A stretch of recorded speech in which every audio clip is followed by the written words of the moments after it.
Direct proportion is the relationship between two variables whose ratio is equal to a constant value. In other words, direct proportion is a situation where an increase in one quantity causes a corresponding increase in the other quantity, or a decrease in one quantity results in a decrease in the other quantity.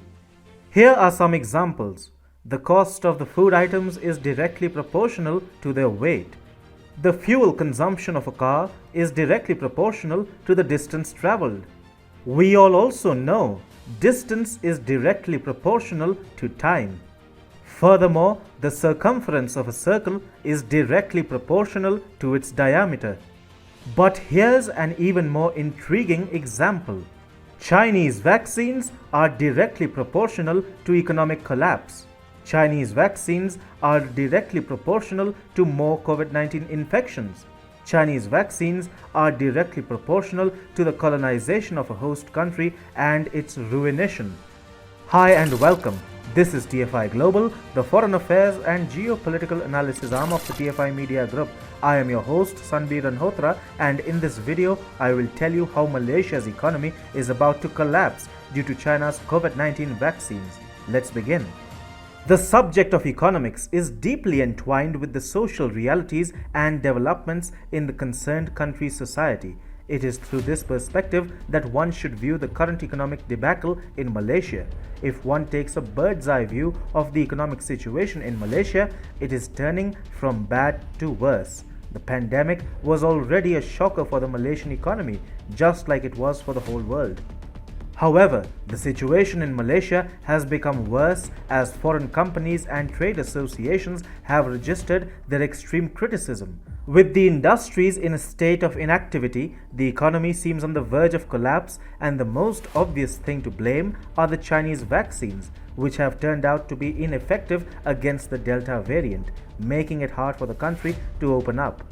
The country has till now used Sinovac vaccines to inoculate its population. The Malaysian Health Minister Adham Baba earlier said that about half of the 16 million doses of Sinovac have already been distributed, and which is why the rest will be used to cover second shots.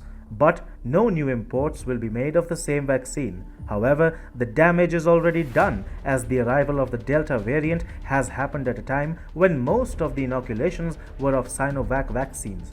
The trade organizations representing Japan, the Netherlands, and Germany in Malaysia have voiced harsh criticism of the economic situation and the lack of focused choices to address it.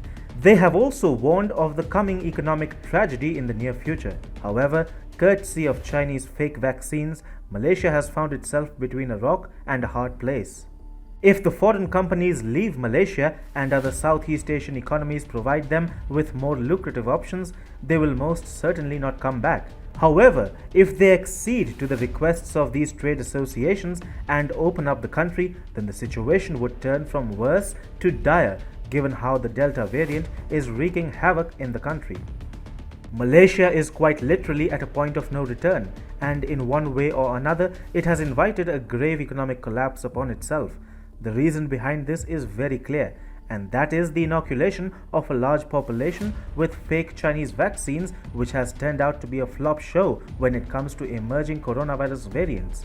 Yet another example of why trusting the Chinese Communist Party can turn out to be extremely expensive.